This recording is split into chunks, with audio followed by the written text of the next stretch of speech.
talks within the formal Zazen period. Please, everyone, feel free to change your posture when you need to. You can be comfortable while listening.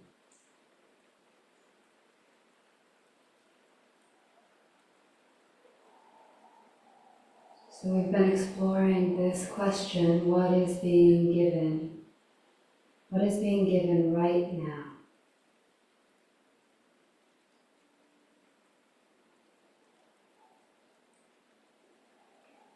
And the capacity to hear, and the capacity to see. Color is being given. The sound of rain is being given. A roof is being given. Light is being given. Breath is being given. Clothing is being given.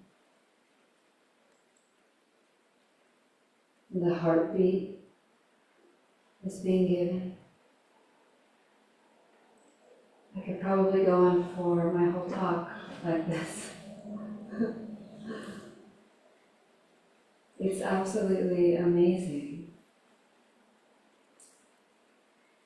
I mean, just that anything exists, seemingly exists, this whole thing.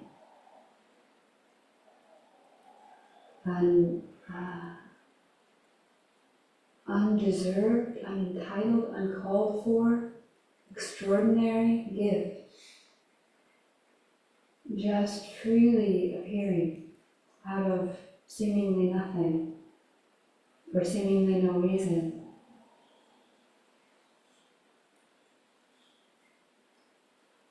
And yet the question that we normally, most habitually ask is, what is the problem?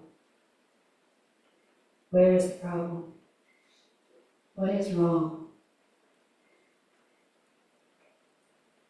And if we watch the mind, we see that it orients towards problems. Scientists call this the negativity bias.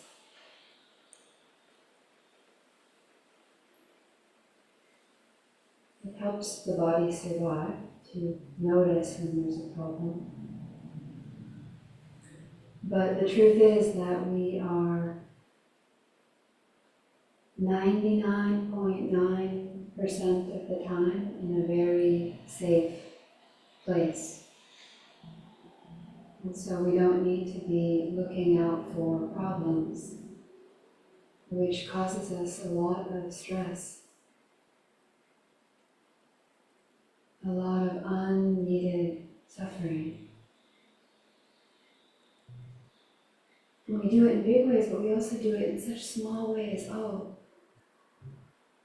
that shirt could be slightly different. Oh, that ear could be just a little higher. Oh, that silk could be just a little, especially if it's ours, right?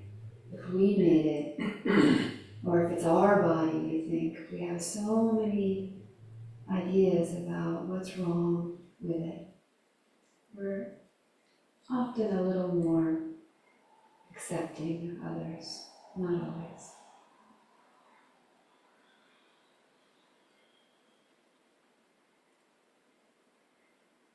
And we get stuck in this problem-finding mind, this seeking mind, this mind of lack, that needs to fix something or change something.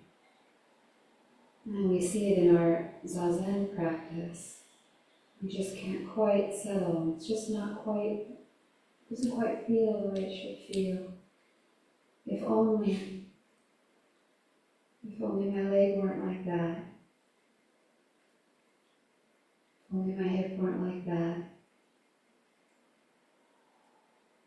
If only I was a little warmer. If only I didn't have that itch. And we do it also with our emotions. with our minds.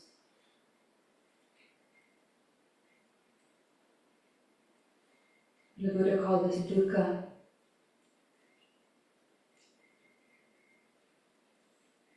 Not wanting what is present, wanting what isn't present.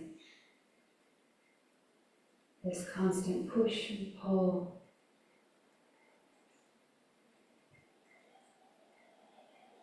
Dissatisfaction.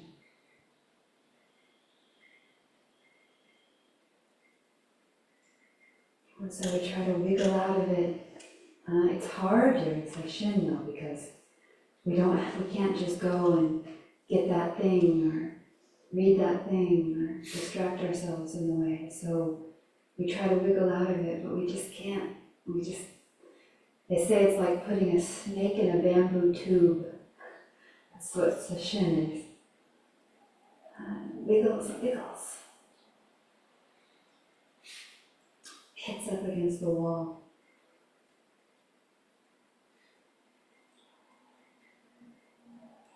There's a koan, when nothing will do, what will do? And we find ourselves in that friction, that problem. And it hurts. And this is the juicy part of our practice. This is what we're here for, to get right up to that sense that something is wrong, that nothing can quite satisfy it.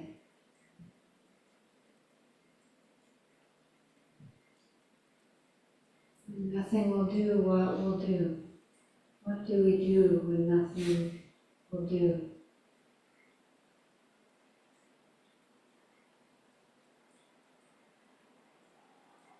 There's a poem by a Zen master, Ikkyu. I'd love to give you something, but what would help? So sweet. And we have this for ourselves. We have this heart of wanting to be free, wanting to be free of this dis-ease. This is what calls us to spiritual practice. This is the story of the Buddha. Someone who had everything he could possibly want, and yet he realized that he still wasn't satisfied. That a lot of the time he wasn't at peace. So this is our practice, is to come right up against that, to discover peace.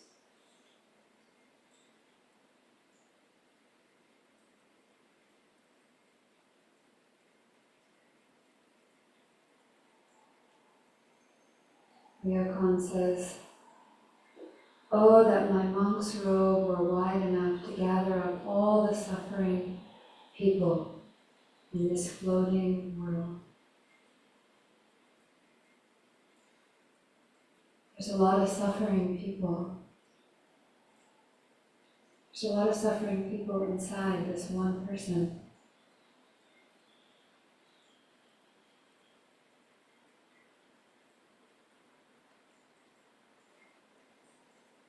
So we have this dis-ease, and we have this impulse towards ease, towards freedom, towards wholeness.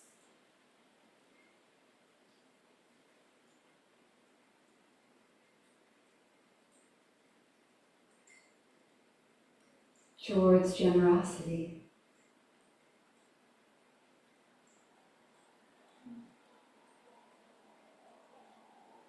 Generosity is the first of the 6 and sometimes 10 paramitas. And paramita means perfection. And Dana paramita is the perfection of generosity. The paramitas are said to be the qualities of an enlightened, awakened, open being, just the natural qualities of the Buddha heart.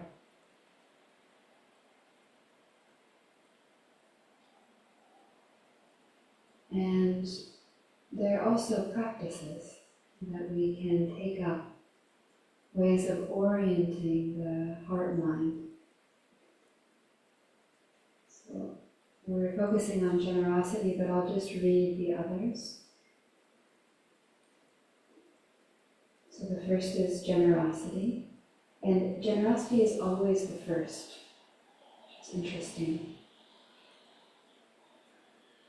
The second is ethics, or virtuous living, kind living.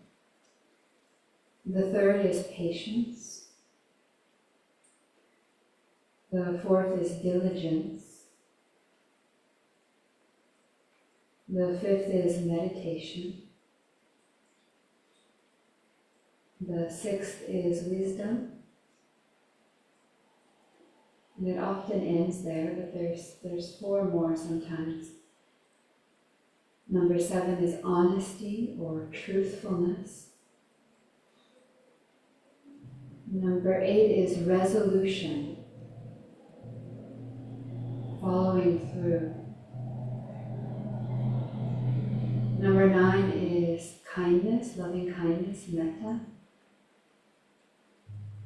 And number 10 is equanimity. And these are all said to be qualities that are already present in our awake heart. And it's simply this problem making, this I, me, my, and my problem making, grasping, and resisting that cover them up.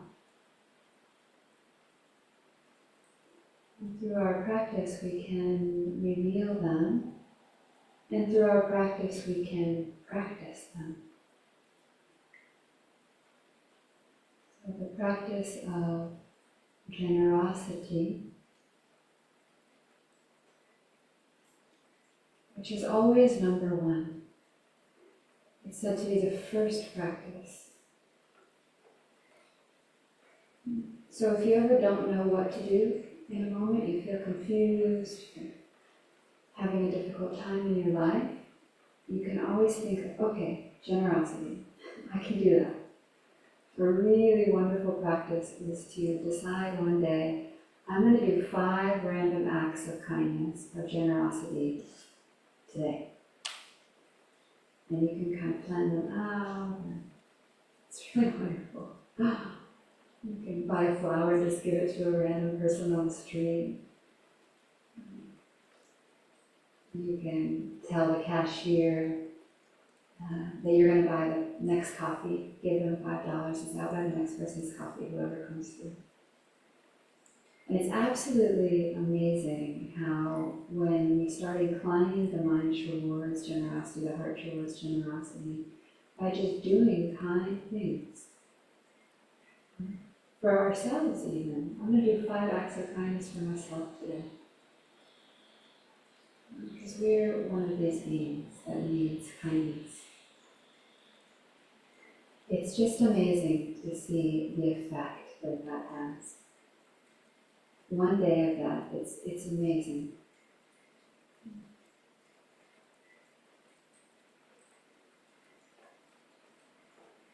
So we have the aspect of generosity, which is giving, and we have the aspect of generosity, which is receiving what is being given. Opening to the generosity of others, and they're both equally important. Sometimes we can have the idea of being generous, we want to be a generous person, and we get burnt out because we're not fulfilling our obligation of receiving. which is half of it.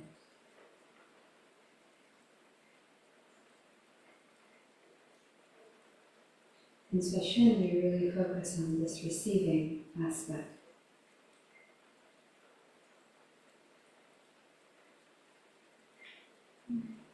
Generosity is based in satisfaction. So when we can receive and we can feel satisfied, then we can give. If we feel that we're lacking, we can't give. And if we do, we'll feel resentful, we'll feel depleted.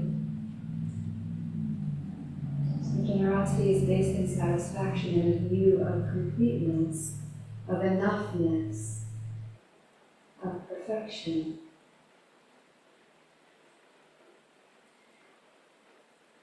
Of contentment.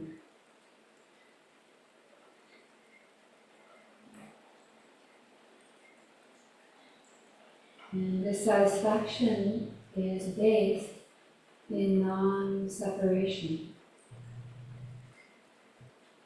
in intimacy with what is. It's only when we feel ourselves to be separate, isolated individuals that we feel a sense of lack or anxiety.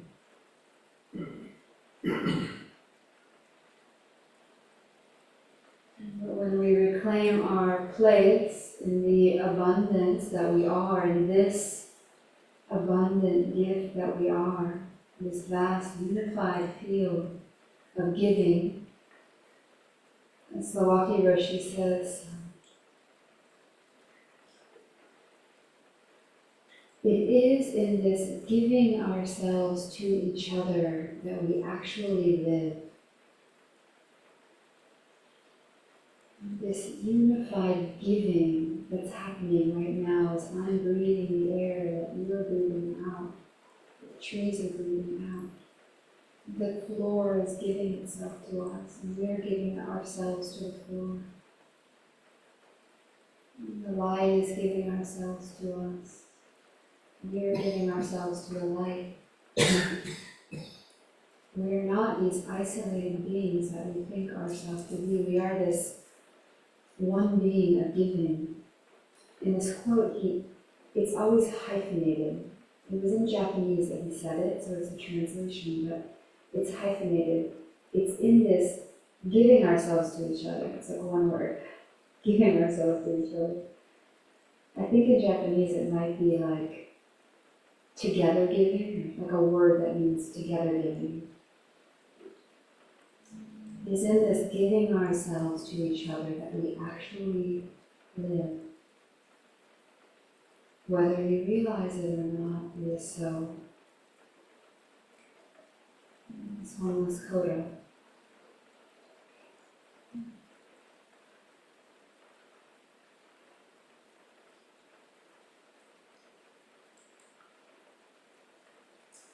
There's a quote, I don't know where I first heard this story, maybe from Hogan Roshi, about Harada Roshi. He was giving a Dharma talk one day, talking about how everything is his and everything is him.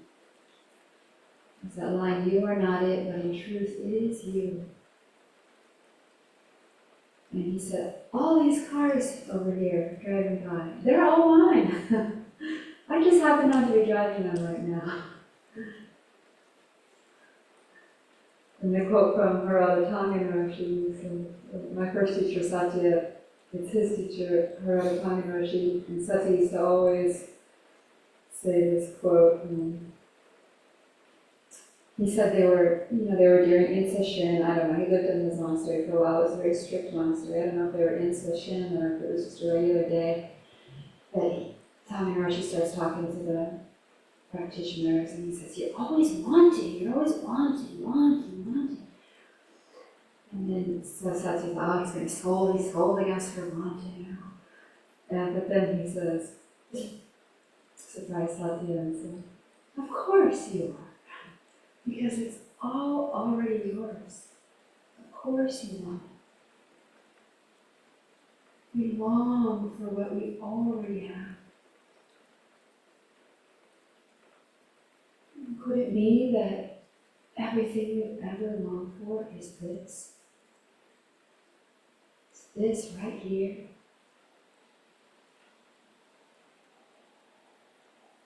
Could this be enough?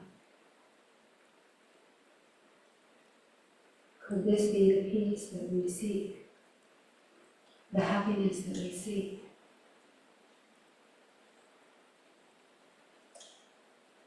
The intimacy that we seek?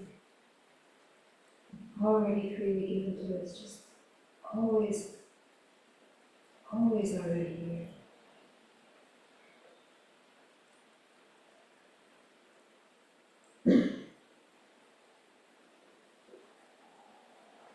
So we have this scarcity mentality, and we have this abundance mentality.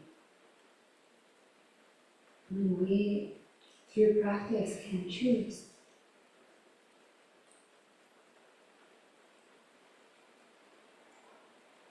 Can choose a no problem mind. No problem. Wait for the ferry? No problem. Pain in me? No problem. Tired? It's one of my big ones. I don't have enough sleep. I don't have enough sleep. It's okay to be tired.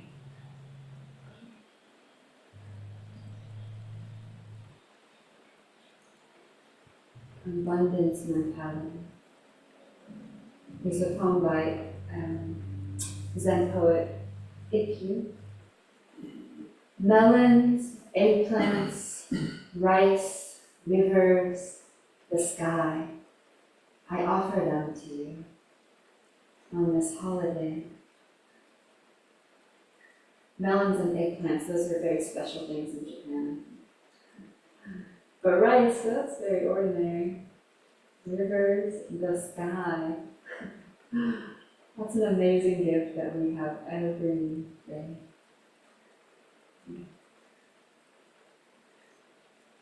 The fresh air, the carpet, the candlelight.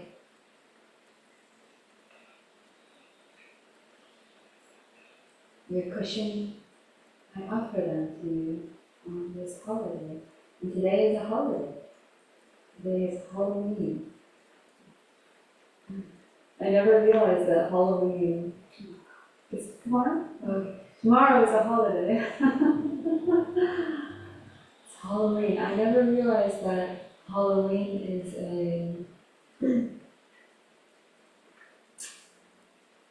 it's a holiday of generosity.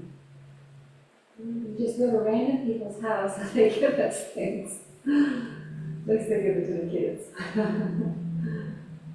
Isn't that great? You just walk up and then they give you treats. How wonderful. I looked up the word holiday, and it comes from holy day. And the word holy means whole or uninjured or healthy. The Dharma teaching, uninjured. What if this moment was uninjured? Whole, complete, lacking nothing. In all of its. Feeling in the body, moving the posture, sound of voice, uninjured. Whole and complete, lacking nothing.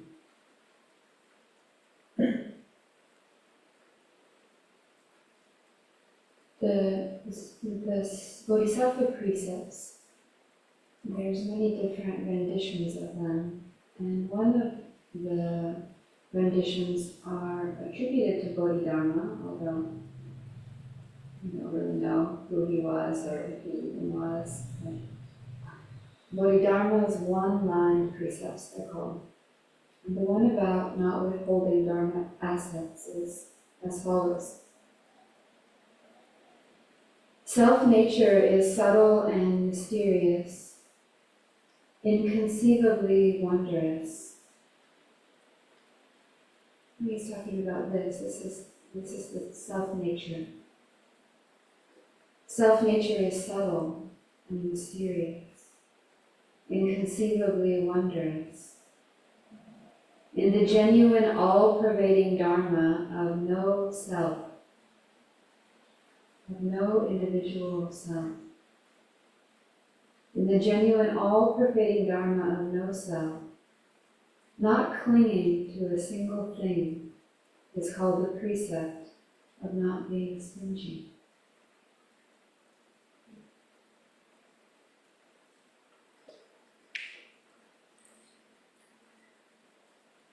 Not clinging to a single thing means this is already enough.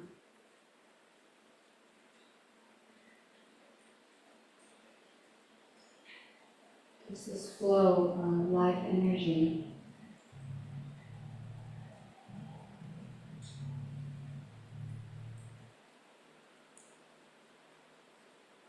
In one of our chants it says to be attached to things is illusion. It's not even possible to be attached to things. It's all flow, and there's no one who could attach.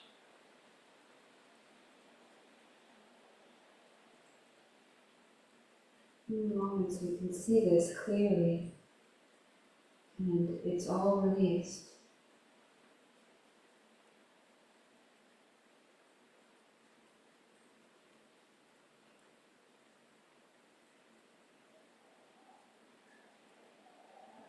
There's this beautiful story of Byron Katie.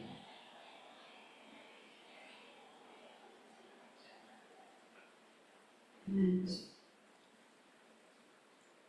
the falling away of her story, the falling away of her story of who she thought she was and what she thinks she needed to do, the falling away of all of her clinging. And she just would give her stuff away whenever anyone would like it or needed it. So she gave her house away, she gave her car away, she gave all of her money away, and she even gave her wedding ring away. She gave her wedding ring away twice just because somebody liked it. She just, oh, there we go.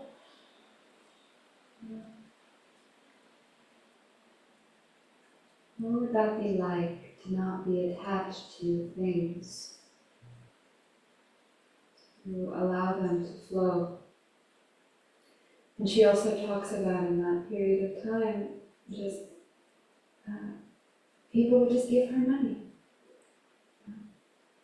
She was speaking, they invited a teacher, and money would just appear in her hands. And this is how it is always. Things are coming, things are going, and we try to hold on and we try to get them, but they still have their life of coming and going. And perhaps without that clinging, they would still have that same life.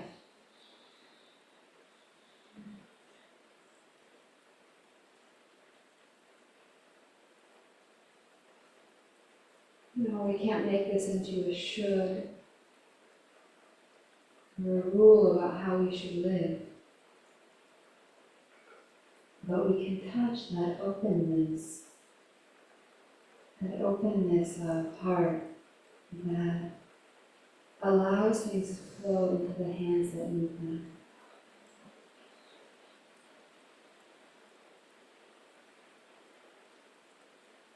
And when we don't cling, there's all the beautiful qualities of the heart that have a chance to shine. So we have generosity, but we also have gratitude. And how much our clinging covers up our capacity to just appreciate. We have compassion and care. We have forgiveness. and sympathetic joy, the joy in the happiness of others. And clean, all of these qualities have their chance to shine. There's a beautiful story of Ruth the Dennison that I heard from one of her students, Serena Weissman.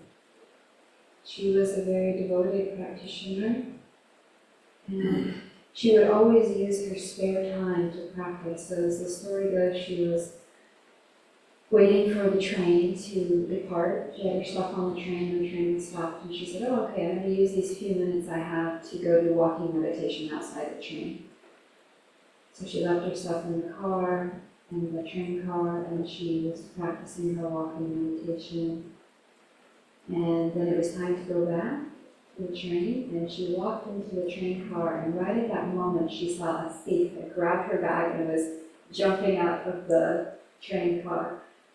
And she realized that her ring that her husband had given her, which was inherited from like the great-grandmother, this very valuable, beautiful emerald and diamond ring, was in that purse.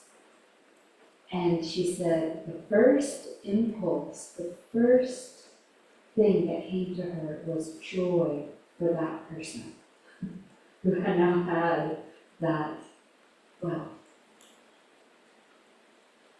So this is the possibility when we practice letting go, when we practice being present, when we practice being satisfied, that even these most precious things, when it's their time to leave, we can let them go with joy. Because we know that our happiness does not depend on that.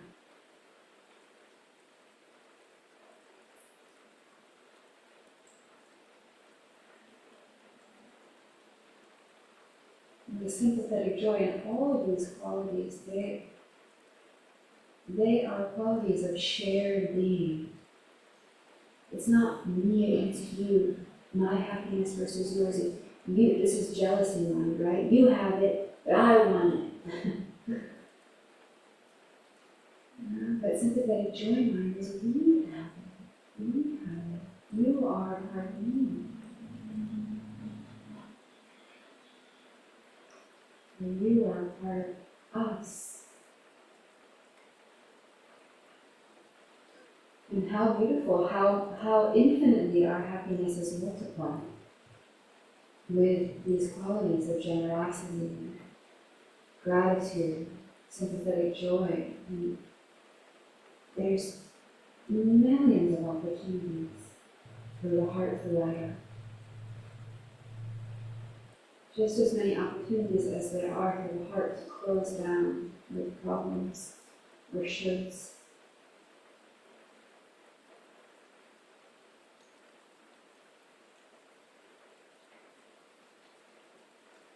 The most difficult attachments are the invisible ones, not the physical ones. The attachment to our identity, be it good or bad. The attachment to being in control, to being right. And the attachment to how people see us.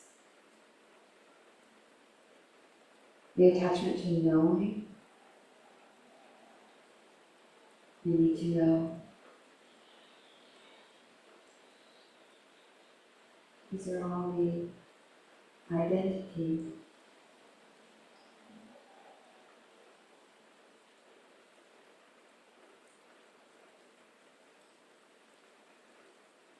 And it can just release.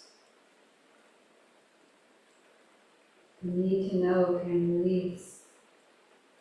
And we can be content with not knowing. The need to control can release, and we can be content with allowing things their own way. And the need to be right can release. And we can be content being a fool. It's a Zen archetype, the Zen fool. Like a fool, like an idiot. But a happy one.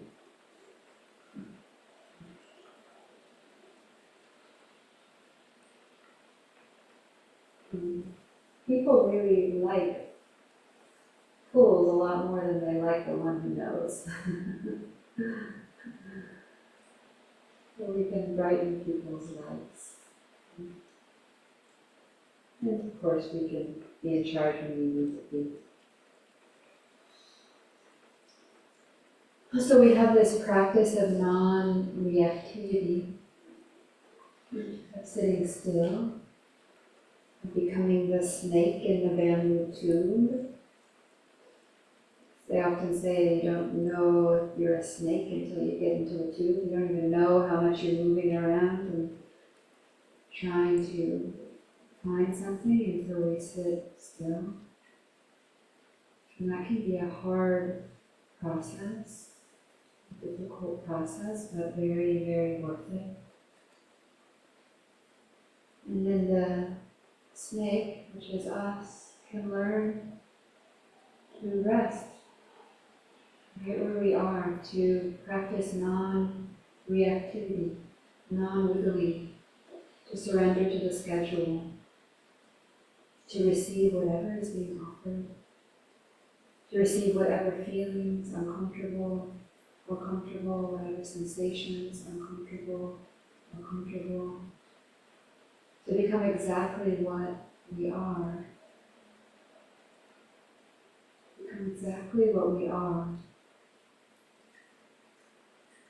It's the ultimate rest.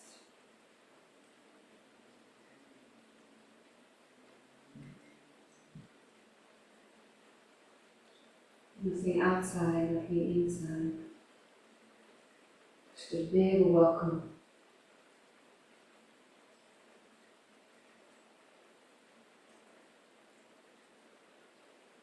And to close, I'd like to share just a few writings.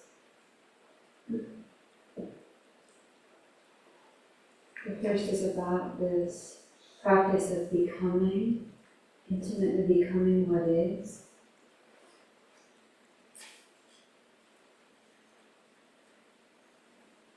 It's a koan from a koan tradition called No Heat or Cold. A monk asked Tozan, when cold and heat come, how does one avoid them?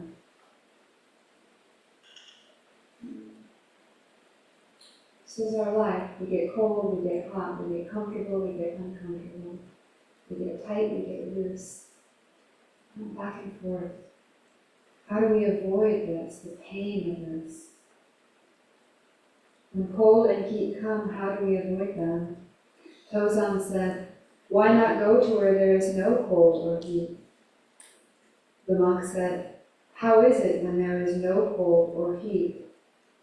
Tozan said, when it's cold, it kills you with cold. When it's hot, it kills you with heat.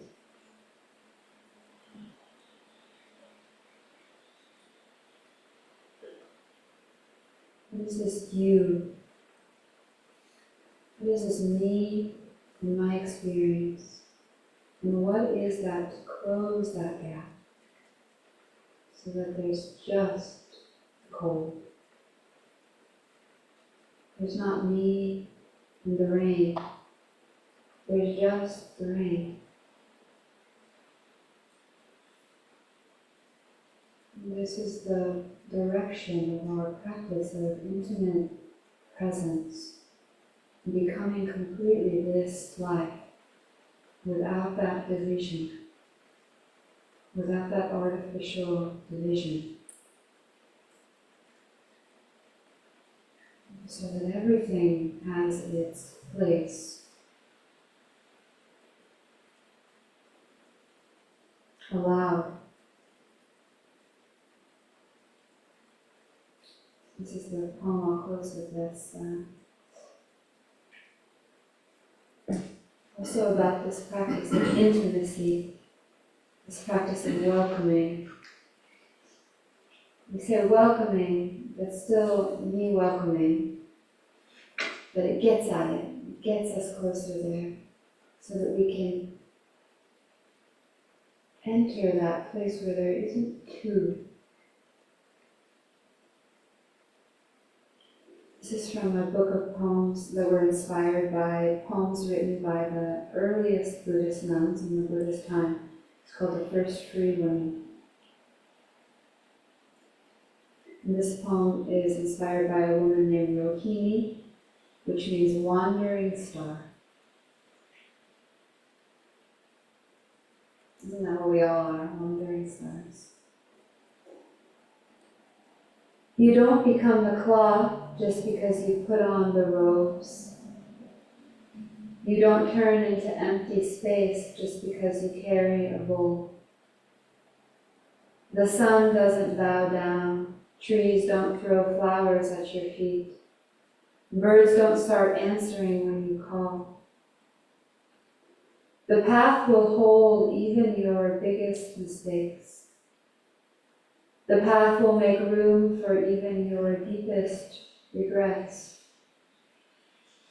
But you don't become the cloth of the robe overnight. It can begin very quietly, something that you barely even notice, like the touch of water on your skin, like a knife in a drawer, like the next 5 minutes, unless they're your last. The path isn't a line on a map, it's a great shining world. Enter wherever you like.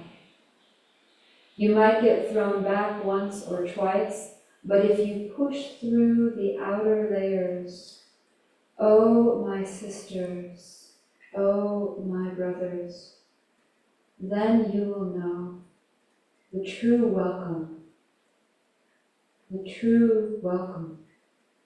that is the very essence of the path.